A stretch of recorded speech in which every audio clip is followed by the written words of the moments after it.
Malipayong dayong kilom-kilom Subo, Kabisayan ug Mindanao, nagngiyaw among dagway ni CB gikan diri sa ibabaw sa among atop na nakami sa roof deck aron sa pagdayon na sa tagsa ka mga Pinoy-anan sa lain natong sugilanon karong hapuna nga naguluhan og whistleblowers. Unsa bay whistleblowers? Unsa bay nakaaghat nila sa pagbutyag sa mga anomalya sa kahiwian nga ilang napanidan? Unsa diin gikan ang ilang kaisog? Nganong ni-take sila sa risgo nga mahimo silang bawsan sa mas gamhanan kay nila sa mga maigo sa ilang whistleblowing, sa ilang pagbutyag sa dili maayo nga mga kalihukan sa ilang mga organisasyon. Uban ni CB og ni Dr. Iris diri sa Bukirang Barangay sa Kasili sa Konsolasyon kini si Leo Lastimosa nga manghinaot mo maminaw mo sa atong mga sugilanon mahitungod sa mga whistleblowers. Una, naaghat ko pag hisgot sa mga whistleblowers tungod sa kalit nga kamatayon ni Dr. Rowena Burden gani ng alas 5 sa kadlawon. Ako nahibaw-an gikan sa tong higala nga mga doktor ug kini pasiuna kay nimong kasayuran ni official nga information. I don't know kung ang pamilyang Burden mo luwat ba og official nga pamahayag, pero ang ako nahibaw-an mao gani nang sa iyong kadlawon nakamata si Dr. Burden nga perting sakita sa iyang buko-buko, nagtiyabaw siya sa kasakit. Doon naman siya sakit sa spine. Iya man ang gibutiyag sa iyang mga post sa Facebook. Unya, nagpatabang siya sa iyang mga kauban sabay. So, gidali siya dangat to sa hospital. Giingon sa Chongwa Hospital. Diya sa Fuente Osmeña sa Cebu City gida si Dr. Rowena Burden. Pagkaalas, ang pangagpas nila, samtang nagpadung sa ospital, nahiagom siya og cardiac arrest. O pag-abot niya sa Chongwa by about 5 a.m. today, gideklara siyang dead on arrival. Muna pa siya ng kasayuran na akong nadawat. Ang among higala ni Dr. Iris nga mga doktor nga nakahibaw sa nahitabo ni Dr. Burden ingon, ipahigayon rin ang post-mortem. Sa ito pa pag-analyze unsay nahitabo niya, unsay hinungdan sa iyang kamatayon. So duha ka teorya ang ilang gitun-an ug wa mi ideya kung unsa ang ilang latest nga findings, pero ang usa ka teorya cardiac arrest, atake siya sa iyang kasing-kasing. Ang ikaduhang teorya is aneurysm. Nabisan unsa pa hinungdan sa kamatayon ni Dr. Rowena Burden, hilabing kakalit sa iyang kamatayon. Ipagdaghan kayo nag-post karon nga hangtod kagabi. Daghan pa kay silang mga istorya. Alive pa kay siya, isog pa kay Dr. Burden na ni pahibaw sa iyang determinasyon pagpadayon siya mga expose. Batok ni Gobernador Gwendolyn Garcia sa Subo.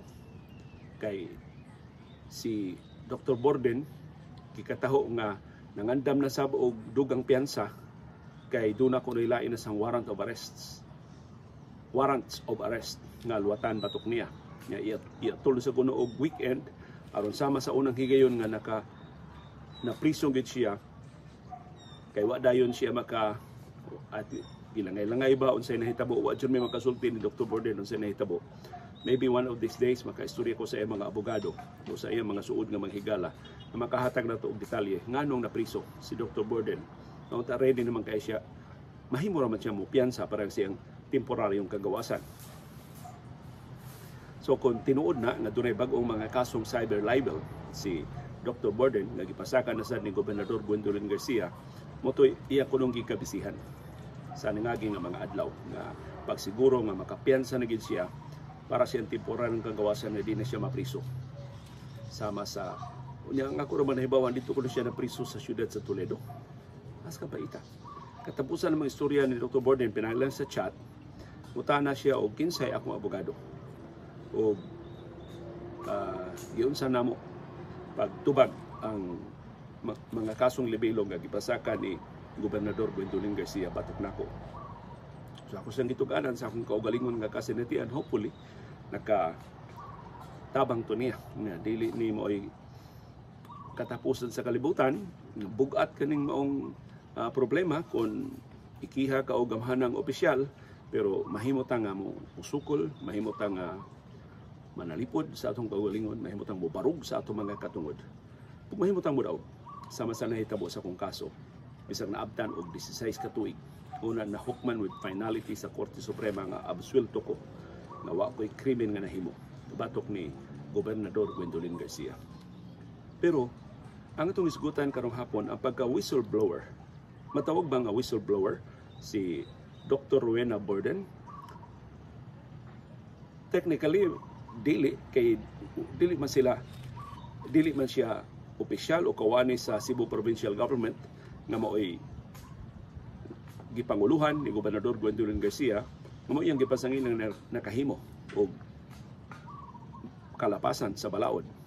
But in effect, matawag sab siyang whistleblower kay pareha silang partido, pareha silang administrasyon, pareha silang nilaban ining administrasyon ni Presidente Ferdinand Marcos Jr. o ni kanhi Presidente Rodrigo Duterte.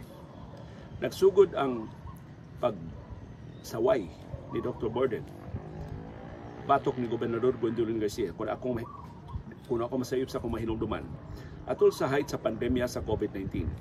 Sadiyang si Governor Garcia ni promote atong iyang tuob ug iyang gipakauwawan ang mga doktor o mga nurses nga nisupak ni question sa iyang pag-insister nga ang tuob epektibo batok sa COVID-19. Hilabihan ka epektibo ni Dr. Borden sa pag-refute sa mga argumento ni Governor Garcia precisely because she was a doctor and she was personally attending to COVID-19 patients. Updated siya bisan sa kalibog sa kalibutan sa mga tambal sa COVID-19, updated siya sa latest nga successful management sa COVID-19 sa nakalilaing mga ospital, sa nakalilaing kanasuran sa kalibutan. So credible kayo si Dr. Borden sa iyang sukwahi ni Gobernador Gwendolyn Garcia. Ya para sa mga Subuanon, what a relief. Nga doon ay isog nga nibarog para sa siyensya. Kay bisan ang Department of Health managana naman sa pagsukol ni Gobernador Gwendolyn Garcia na doon ay doktor, doon ay kamaog yun sa medisina, doon ay nikakus yun sa siyensya, na doon ay kaisog sa pagsukwahi ni Gobernador Gwendolyn Garcia. Sa dihang namatay ang duha ka igsuong mayor ni Governor Garcia. Kuman sila natapti og COVID-19. Although insisted ang pamilyang Garcia nga nangaayo na sila sa COVID-19 ug lain na ang hinungdan sa ilang kamatayon, pero si Dr. Borden rin isog kaayo nga nitumbok nga ang duha ka mayor nahimong model sa tuob ni Governor Garcia. Nga maoy usa gani ka mayor maoy demonstrate kung saon pagtuob sa mga tigom sa mga mayor, sa mga tigom sa mga local government units. Tanawa unsay nahitabo. So, epektibo kayo si Dr. Borden atong higayuna batok ni Gobernador Gwendolyn Garcia. And I think usa to sa mga rason nganong si Governor Garcia wa gyud mukiha ni Dr. Borden. Pila naman ni katuig ang pagsigsaway ni Dr. Rowena Borden ni Gobernador Gwendolyn Garcia. Wa gyud siya kiha until this year. Hangtod karong tuiga ambot unsay hinungdan nganong nga finally napuno baka si Governor Garcia or doon na sila nahipos ng mga ebidensya batok ni Dr. Borden. Pero wala mo na mausap si Dr. Borden siyang sinuwatan. Maura man gihapon yung mga butanga ang iyang gipang hisgot batok ni Governor Gwen Garcia. Or maybe tungod kay naghisgot na og sex scandal si Dr. Borden. Wamot ang sa rason. Pero ipaila na og kaso ni Governor Garcia si Dr. Borden. Uwa ang anga, daghan kay mga kaso ang gipasaka. Ya sa akong kaugalingong kasinatian kinis Governor Gwendolyn Garcia mahimo ra gid sila nga magpasaka o bisan pila ka kaso nga ilang mahunahunaan kay wa sila limit sa mga abogado. Daghan kay siya mga abogado nga mga paryente, daghan kay kwarta ang kapitulyo na daghan kay abogado ang Cebu Provincial Government nga magamit niya. Wa gyud arang para ni Governor Garcia kung pangitaan kaniya og atraso sa balaod. O si Dr. Rowena Borden in town ang nabiktima niya. Wa ko kahibawon sa epekto ngadto ni Dr. Borden sa pagpanggukod ni Governor Gwendolyn Garcia patok niya. Pero ako makasulti ninyo nga dili sayon ang kinabuhi kung paila na kaukaso kay kinahanglan jud ka mo gasto. Bisag ingnon pa nga libre ang imong abogado, bisag ingnon pa nga daghang mutabang nimo. At the end of the day, ikaw mo'y manalipod sa imong kaugalingon. Ako naman nisgutan din ka usag, pagpasaka gyud ni Governor Garcia nako mga kasong libelo, kapin usa ka gatos ka abogado sa Subo ang ni voluntaryo nga akong abogado. Pag tinakulipaya, siya ro makonbikto pa ko ani. Kapin usa ka gatos ka abogado sa Subo ang mulaban ako. Ang tudlo rin nakahungong na ako bantay liyo. Kapin sa gatos ani voluntaryo, tanaw na to liyo pilay aktual nga mo trabaho sa imong kaso. Siya kada ba yung kapin gatos liyo, di na mo'y musuwat sa imong depensa, di na mo'y musuwat sa imong mga motion, di na mo'y musuwat sa imong mga petition sa korte. Kailangan doon na gyoy maghago, doon na gyoy magtukaw, doon na gyoy magtuon. Aron sa pagpaligon sa imong mga argumento, batok sa mga pasangil ni Gobernador Gwendolyn Garcia. Ug mao na ako nakaplagan. Sa kadagas mga abogado nga di voluntaryo, pipila ra gyud ang matinud-anon nga nitabang nako ug ang tinuod yun ako abogado mo si anhing Attorney Celso Espinosa. Kansang epektibo kayo nga cross-examination sa usa sa mga witnesses ilang Governor Gwen Garcia magitumbok sa Korte Suprema nga nakapa-absuelto nako. Mo'y nakapakumbinser sa Korte Suprema nga dili si Gobernador Gwendolyn Garcia ang akong gipasabot sa akong column sa The Freeman atong 2007 nga si Duling Kawatan. Pero wa ko kahibaw kung si Dr. Borden giunsa niya pag-manage, giunsa niya doon na ba siya igo ng support group. Kay kung imong tan-aw ang iyang mga post sa Facebook, daghan kay siya suporta, daghan kay siya mga higala nga ni suporta niya, pero wa man gud ta kahibaw sa aktual nga nahitabo. Nabalakaw ko pag-ayo pagkahibaw nako nga ang original nga mga abogado nga iyang gikuha ni withdraw, nga dili na silang Attorney Inocencio de la Serna o ang iyang law office mo'y muda sa kaso ni Dr. Borden. Pila ka adlaw human atong iyang pahibaw nga di na si Attorney de la Serna ang iyang abogado, mo itong nanawag si Dr. Borden ako, kinsa ang akong abogado. Ako siyang gidan patay na si Attorney Celso Espinosa, pero doon ko ilang abogado na mo inilaban nako dito sa Supreme Court. Sa dihang gikonbikto ko sa Court of Appeals, pero di ko makasulti sa ngan sa abogado kay kadto lagi ang rason na abogado siya sa karibal nga publication. Pero ako siyang kung giinas Dr. Borden, kung gusto ka, kung interesado ka, ako siyang mo-communicate ko niya, mag-exchange mo og numbers, dili man ka trabahante og newspaper organization, tingali kon mahimo siyang bukas nga mo laban nimo. But I assure you, perting niliga itong abogaduha nga nilaban ako sa akong apelasyon dito sa Korte Suprema. Doon ay mga pangagpas na taas kayo pangayo silang Attorney de la Serna, kanima na baratohon ang mga legal services, labi ng mga law offices na dako na ba ng mga law offices. So tingalig wa makasabot sa presyo silang Dr. Borden o si Attorney de la Serna, or maybe silang Attorney de la Serna doon ay reservations kay gamhanan ra ba kaayo ang kaatbang ni Dr. Borden kung say implikasyon ini sa uban nilang gihuptan ng mga kaso. Kaya mao bay nahitabo nako ang original gyud unta nakong abogado sa akong kasong libelo mao ang ACRA, usas labing batugan nga law offices sa tibuok Pilipinas. Yadto naman nila branch din sa Subo, gipanguluhan ni Attorney Danny Dean ang ACRA. So giingnan ko ni Ma'am Tata 5C ang ACRA mao man abogado sa ABS-CBN, sila mo laban nimo anang imong libel case. So lipay ko giingnan ko Ma'am Tata, okay ka kay kanang ACRA maay kay nang ulaban. So niya pasalig sila nga ilang kalabanan ni kasuha. So after how many days gitawag ko ni Ma'am Tata, siya nanawag man ang ACRA dito sa Manila. Dili kami magitawagan, ang among head office sa Manila magitawagan sa ACRA. Kung niingon sorry, dili mi magkapresentar ni Leo Lastimosa kay doon na di mi kaso ni Gobernador Gwendolyn Garcia. Doon na kaso ni Atus Garcia nga sila'y naghandol. Ma-conflict of interest kuno sila kung mulaban sila nako nga si Garcia man munikihan ako. Pero ang interpretation adto sa pipila ka mga abogado, nahadlok ang ACRA na makigbatok sa gamhanan kaayong politikanong pamilya sa mga Garcia. Usa may kumahimo. Mao to nga dito ko dangop ni Attorney Celso Espinosa. Na by the way, ang naghatag ni Attorney Espinosa nako, although kaila namin ni Attorney Espinosa, pero masuod niya si anhing Dr. Jose Dodong Bulias.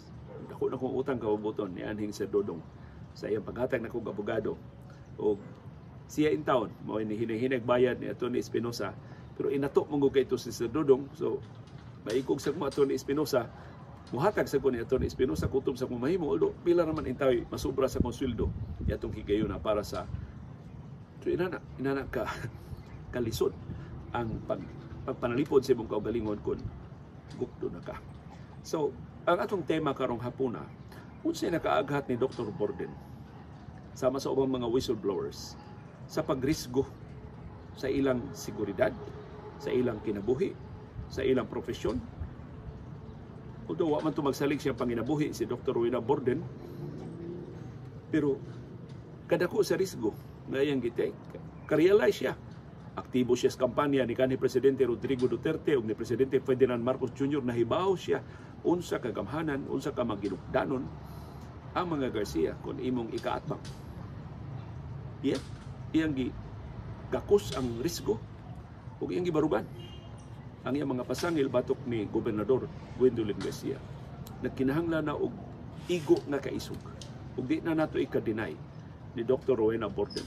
Dili perfecto ang iyang kinabuhi, daghang dili ganahan sa iyang sinuwatan, sa iyang kakuwang og humility, pero di nato ika-salikway, di nato ika-hikaw ni Dr. Rowena Borden ang talagsaong kaisog na iyang nahuptan.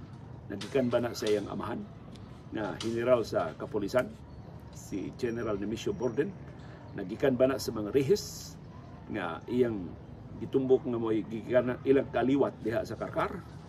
Or parang Dr. Borden kung dili siya kinsaman ang mangahas sa pagsukol o pagbaraw ni Gobernador Gwendolyn Garcia.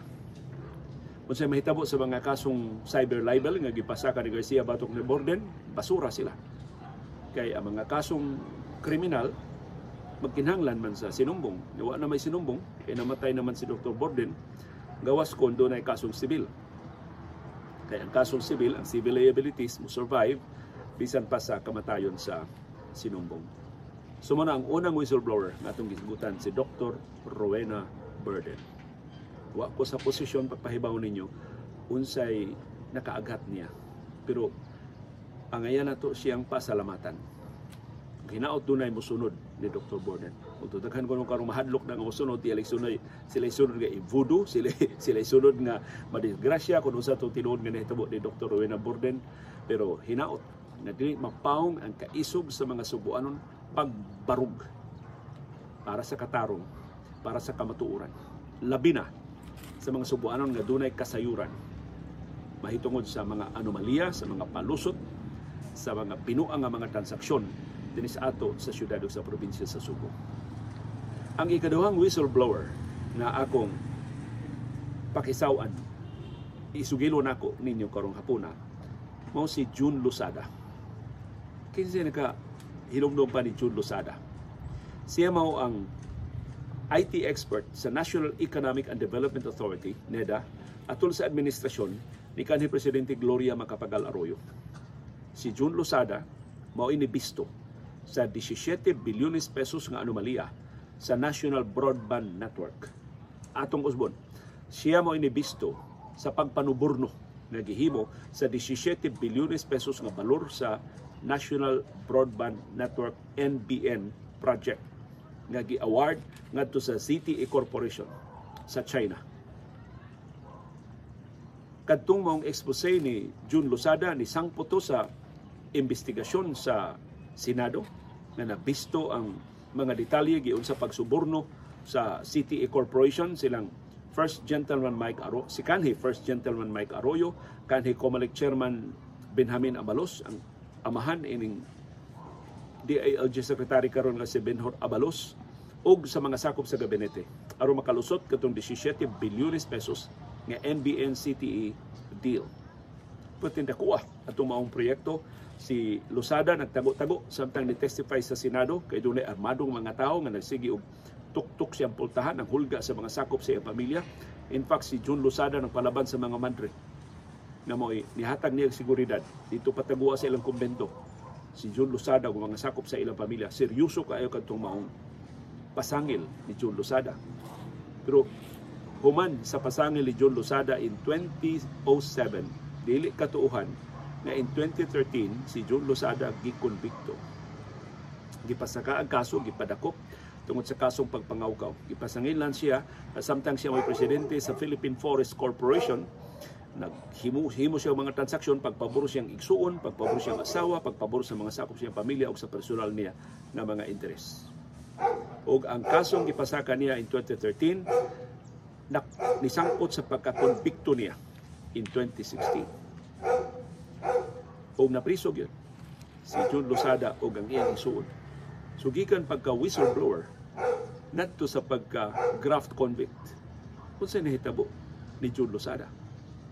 Sa pikas nga bahin, ang tanan niya mga gipasangilan, silang kanhi Presidente Gloria Macapagal Arroyo, si kanhi First Gentleman Mike Arroyo, si kanhi Comelec Chairman Benjamin Abalos Sr., pulos na absulto. Ang nasilutan ra gamay ra kay silot mao si kanhi NEDA Secretary General Romulo Neri, na mo'y immediate boss ni Jun Losada. Sa dayon niyang kabalhog sa prisuhan, ni post pa si Jun Losada sa Facebook. Nagkanayon siya, kitinuod yun sa akong mga kaatbang ang ilang hulga na ila kong patagmon sa akong pagbutyag sa kamatuuran sa NBN-CTE deal. Yes, nilampo sila pagpapriso nako, pero napakya sila sa pagpatagam nako.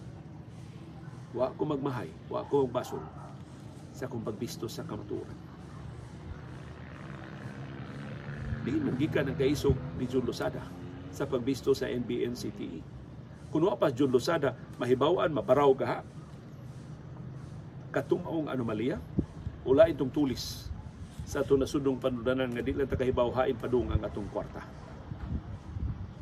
Maybe si Jun Losada nakahimo og krimen nga na konbikto man siya, pero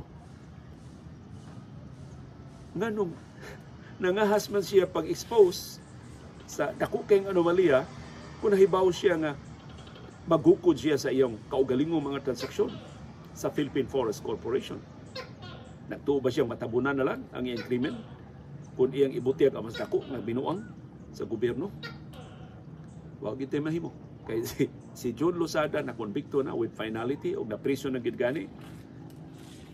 I'm sure doon na siya apelasyon, doon na pa siya mga legal tingali nga mga remedies nga available niya, pero kaluoy sa whistleblower na si Jun Losada. Kung tinuod nga inosente siya, kay ang kadudahan guning kaso batok ni Jun Losada, usaray accuser. Ang nasigi ra gyud og kiha niya, maurasab ang nipuli niya sa Philippine Forest Corporation. Tinudlo ni kanhi Presidente Gloria Macapagal Arroyo. So posible ang misyon na gid ani, pulihin na Jun Losada dias PFC, o tingkaya na dihan tanan niyang mga baho, atong himuan siya kaso aron motagam sa iyang gihimo. Ug makapatagam ba tinuod? Human sa nahitabo ni Jun Losada, doon pa bay laing whistleblower nga mangahas sa pagbisto sa ilang nahibawan nga mga anomalya. Kung maong inigrisback sa mga gamhanan, sila hinoy magtingkagol sa prisuhan. Kato si Jun Losada, usa sa nakatalagsaon niya SIP sa iyang pag-testify at tubangan sa Senado, kay daghang kay siyang mga anecdotes pagdason sa iyang mga expose nga makaingon ba ka mga murag tinuod yun eh. Usas mga anecdotes ni Jun Losada nga nakapatandog pag-ayon ako, and I'm sure nakapatandog sa katawhan nga nakapaminaw adto ug kamo kung nakahinumdom pa siyang sulti. Diya siya istorya na usa siyang trabaho is presidente o chief executive officer sa Philippine Forest Corporation. Mga pag-adto sa tinuod nga mga forest, pag-adto sa tinuod nga mga kalasangan. So kausa ni kuyog siya sa mga mangyan, mga indigenous na mga kaliwat sa mga mangyan diha sa Luzon. Samtang nagbaktas no sila sa kalasangan, gigutom naman sila kay hapit namang udto. Unya giingnan siya sa iyang gikuyugan nga mga mangyan nga, sir, sa sunod na bundok, sir, ando na ang tanghalian natin. Adto lang kuno sila maniudto sa sunod nga bukid. Pero perti namang yung gutom, yung perting layo pa sa sunod nga bukid. May nala nakakita kuno sila og bayabas nga perting ninduta sa mga bunga, hinug kayo ang mga bunga bigan pati humuta.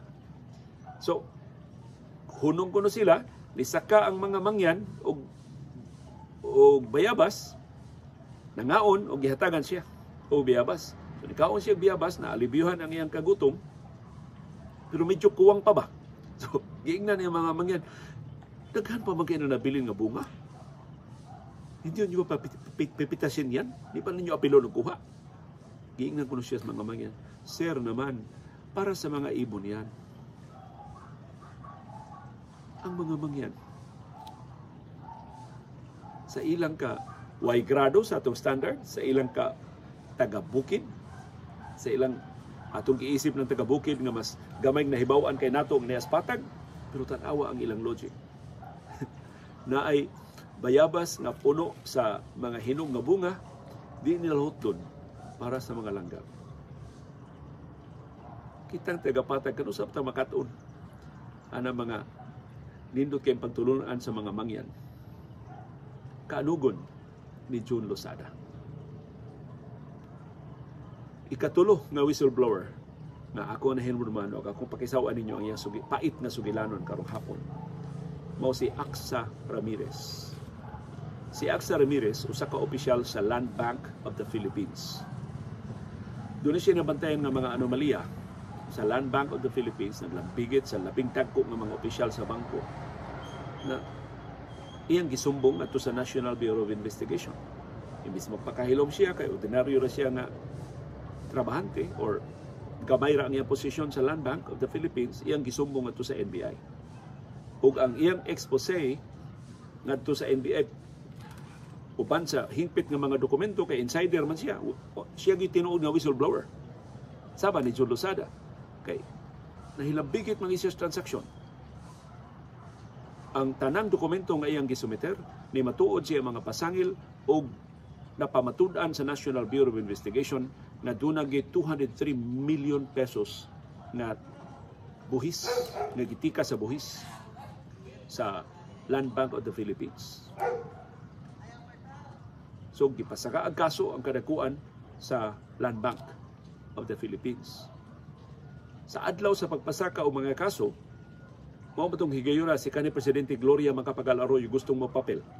Hasta mga tulisan, hasta mga rapist na masakpan, inigparadas media, siya na yung presentar. Okay? Mao matong higayuna patibahuan ni Arroyo sa Hello Garcia scandal, sa fertilizer scam, sa NBNCT scandal. So aron pagbawi sa iyangan, tanang mga good news sa gobyerno, siya mo announce. So, gi-schedule na ang press conference na si Presidente Arroyo mo pahibaw, gipasakaan og kaso ang kadaguan sa Land Bank of the Philippines na nahilambigit atong 203 milyones pesos na transaksyon nga binuang. And of course, iyang gipaila ang mga whistleblowers. Kinsay nagtug-an sa NBI sa kasayuran, hinungdan nga natarong pang-imbestigar ang kaso o napasakaan gyud o nakiha gyud ang mga gipasangilan sa transaksyon. So, gi-announce na ni Arroyo ang kaso, gi-announce na niya kinsay mga ikiha, nasipyat bitaw na sa Arroyo. Si Aksa Ramirez, iyang ginganlan, imbis whistleblower, iya man gunang ginganlan nga usa sa mga suspects. Pwede disgrasya. Ang NBI, iya salgahon ang magrupo, Madam President, mali po kayo, Madam President, correction please, Madam. Si Aksa Ramirez, mao ni atong whistleblower, dili na suspect, na hinayap naman presidente o pahibaw. Kunya, mauwaw man ang presidente kung bakwion sa NBI. So, si Aksa Ramirez, wa ka sabot siyang gibati, kaya na kong pasidunggan ko din kaya na kong i-congratulate ko sa presidente, ginganlan man hinong ko nga suspect sa presidente. So, pagkahuman sa press con, ang NBI ni hatag og clarification nga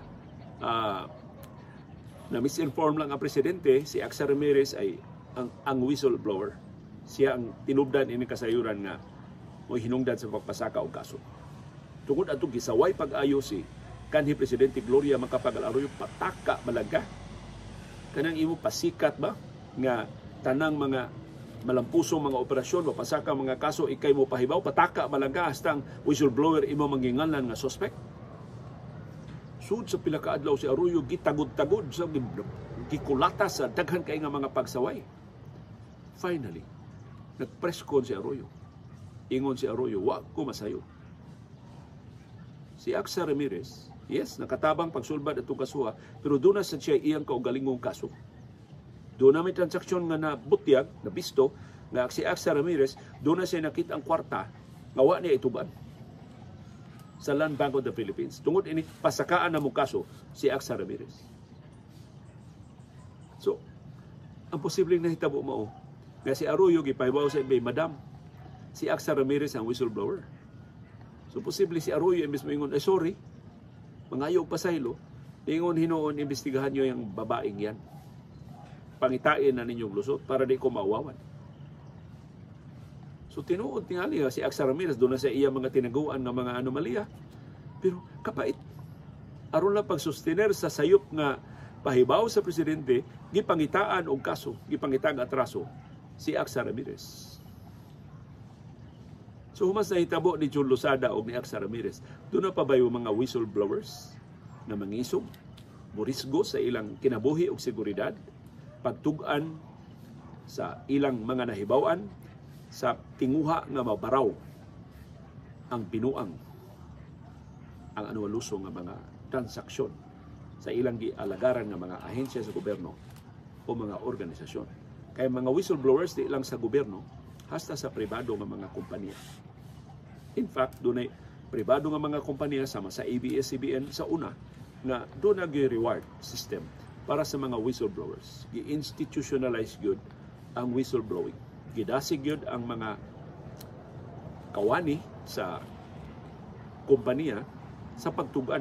Doon na sila mga superiors na ilang gidudahan, ilang masakpan, ilang dokumento nga nangawat o kwarta sa kompanya, nagpalusot ng mga transaksyon, pagpabor siyang personal o pribado nga mga interes. Uso pa ba ang mga whistleblowers? Doon na pa ba'y kaisog ang mga whistleblowers? Doon na pa ba'y morisgo sa ilang trabaho, sa ilang panginabuhi? Aron pagbarog para sa katarong o kamatuoran. Human sa nahitabo ni Dr. Rowena Borden din sa Subo, ni Jun Losada sa Philippine Forest Corporation, o ni Aksa Ramirez sa Land Bank of the Philippines, ako na balaka na ang sunod unta ng mga whistleblowers managana og kalibuan og kausa ka higayon. Una mubutyan sa kamatuoran. Murag basangit sila sa pangutana, angay ba nako nga barugan kining kamatuoran? Unsa may garantiya nga ang kamatuoran nga kung ibutyag mao'y mapatigbabaw ug dili matabunan sa mga maniobra. Uban ni Dr. Iris o ni CB diri sa Bukirang Barangay sa Kasili sa Konsolasyon gikan sa ibabaw sa among atop sa among Pinoyanan, kini si Leo Lastimosa. Magpasalamat sa iyong padayon nga pagsunod, pagsubay, pagsalig ug pagpaminaw sa atong panahom dayong kilom-kilom. Salamat CB girl. Sugod ng kilom-kilom diri sa among nahimutangan sibno.